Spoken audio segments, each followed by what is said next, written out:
All right, everybody, welcome back to the #1 television program in the history of the entire universe.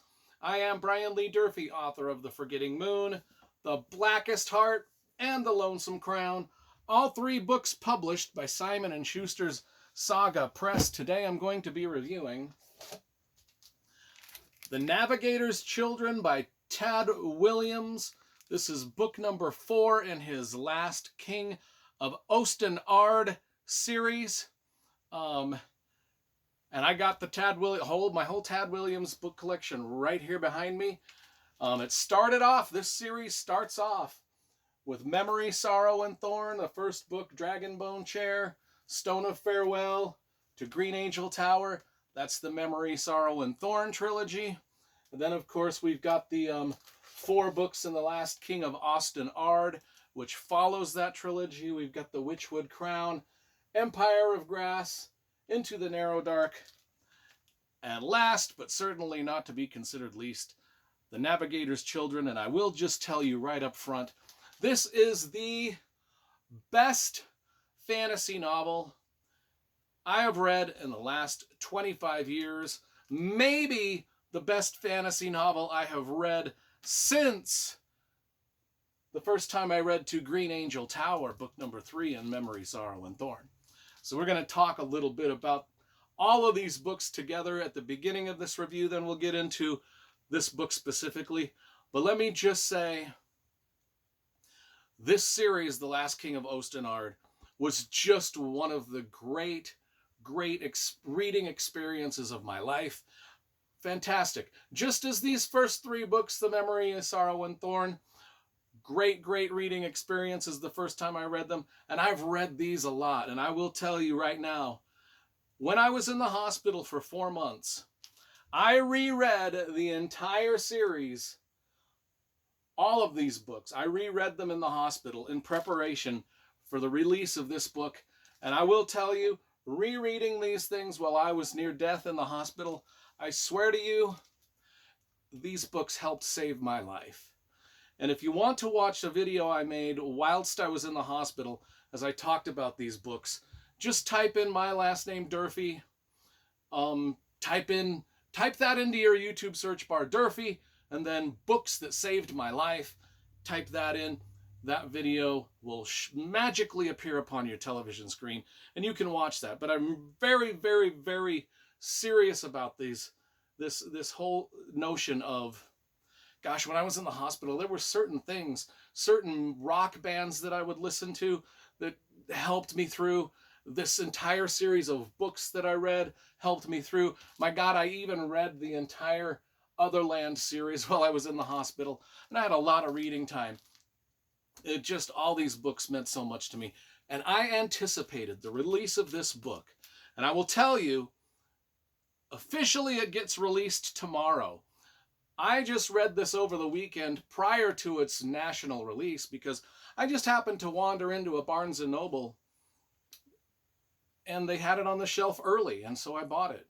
So I've spent the weekend reading it. So this video is being uploaded on November 11th, Monday. I do believe the nationwide release of this book is November 13th on a Tuesday. But I read this over the weekend and I'm leaving my review a little bit early. So that's cool. Let's talk about a few things aesthetic-wise about the books and the series as a whole. Okay, so we've got this book cover, which I think is pretty dope. It was by Jim Tierney. Now, I think Jim Tierney was also the one that did, well, it might not have been. Who did book number 3? It looks like it was the same guy, Jim Tierney. So we've got these. We got book number 3 and book number 4 that kind of have the same aesthetic to them. But books 1 and 2, of course, have these gorgeous Michael Whelan paintings. And, you know, Michael Whelan has done most every Tad Williams book since the beginning. I mean, he did all of these books, you know. And so one would expect that Michael Whelan would do the entire series. But I guess there was I don't know, for some reason they moved on from Tad Williams and had this And these are okay. And I was kind of like bummed that Michael Whelan didn't do the other books in the series, and so they don't quite match. The series doesn't quite match, you know.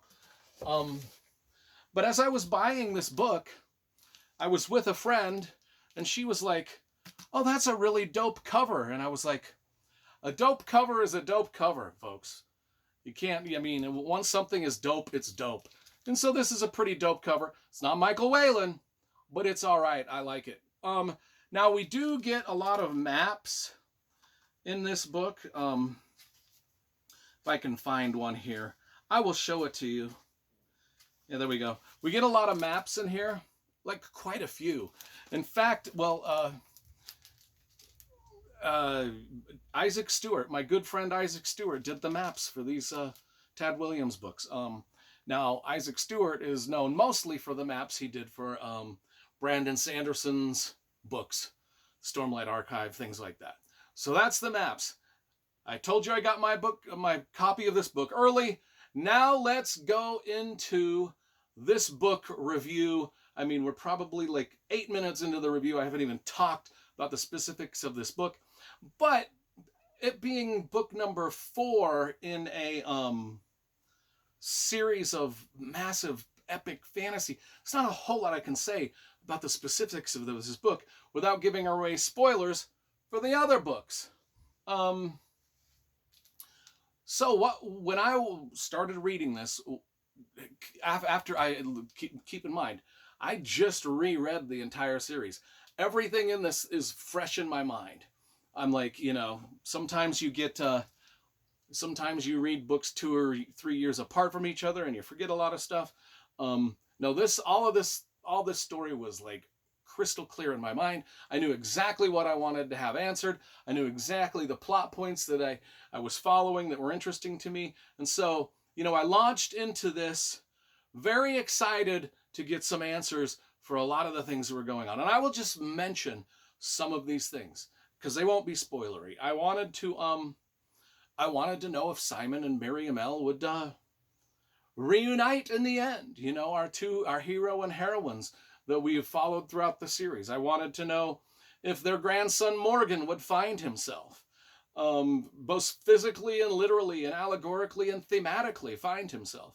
What will be the fate of Prince Joshua and his children? Would that be revealed?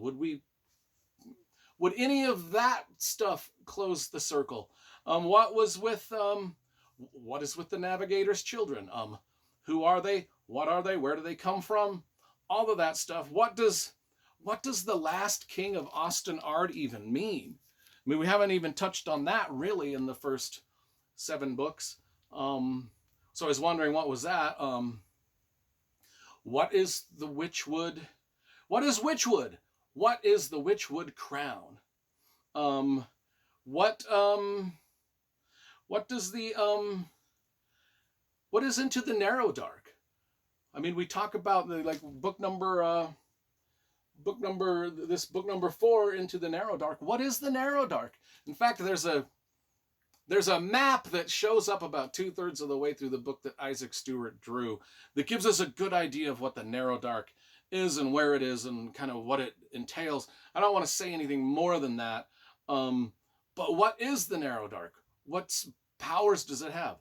What is the Witchwood crown? What is it doing? We haven't gotten answers to any of these things. I mean, the Witchwood crown is the title for book number 1. And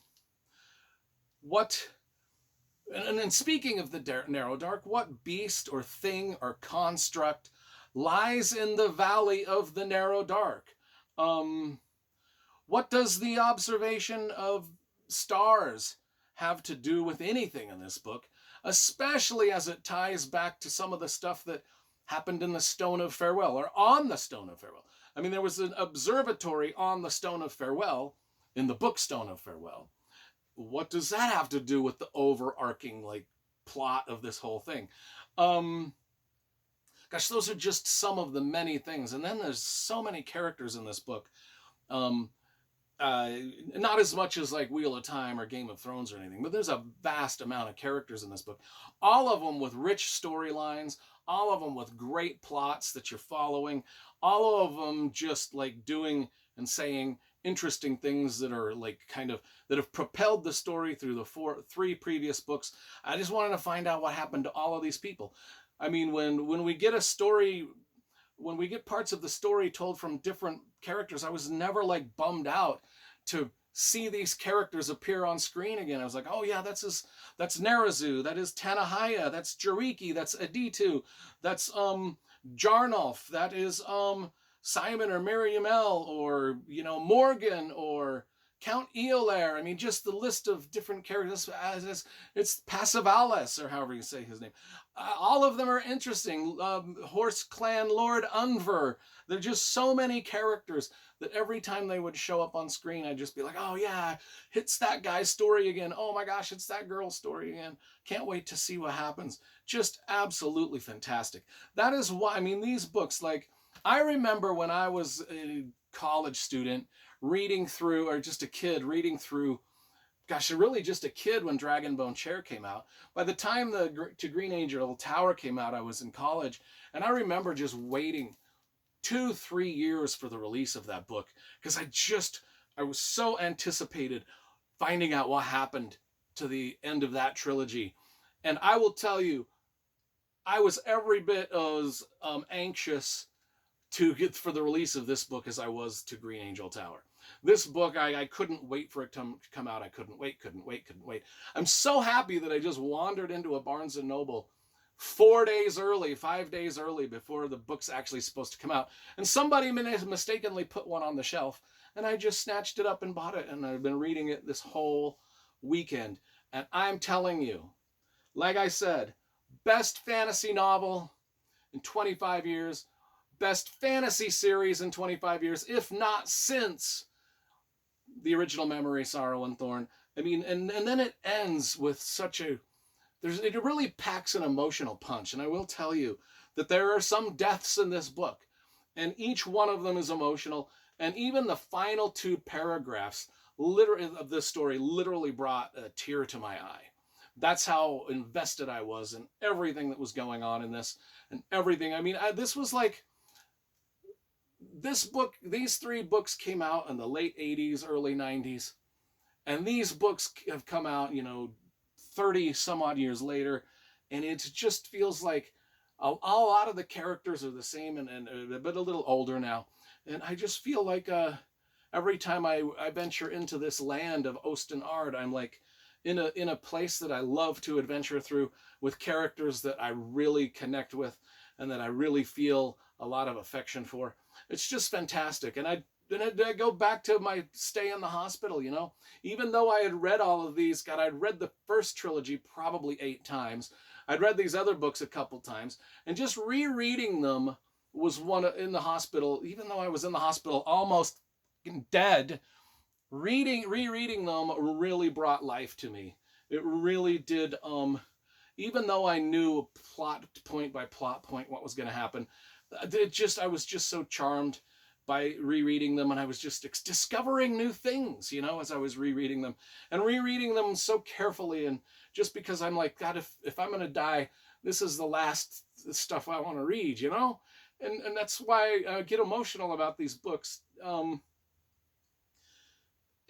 I was going to say, God, I mean, maybe Game of Thrones was a little better than this, but then I backed up that point of view, and I'm like, no, Tad Williams' Last King of Ostenard is literally the greatest fantasy series since his original Memory, Sorrow, and Thorn. And I'm even going to say maybe for my money, he kind of topped himself. I think The Last King of Ostenard is maybe just slightly better. And these books are perfect. And these books are like slightly better than perfect. I could keep gushing on and on, but I'll just stop, and I'll just say this book is just like the cover. My friend said the cover's dope. This book is dope. All of them combined are dope. Tad Williams is dope. Being able to read for your enjoyment, and I mean, it's this is why I read. This is why I read. I mean, I got a library full of 5,000 some odd books here. My God, and this is just my upstairs library. I got one downstairs too. It's for moments like these that I read, that I keep striving to find the next great thing. And this is one of those great things I found in my life. 10 out of 10, God, 20 out of 10. If 100 out of 10, a million out of 10, a billion, infinity, greatest book in the history of the entire universe.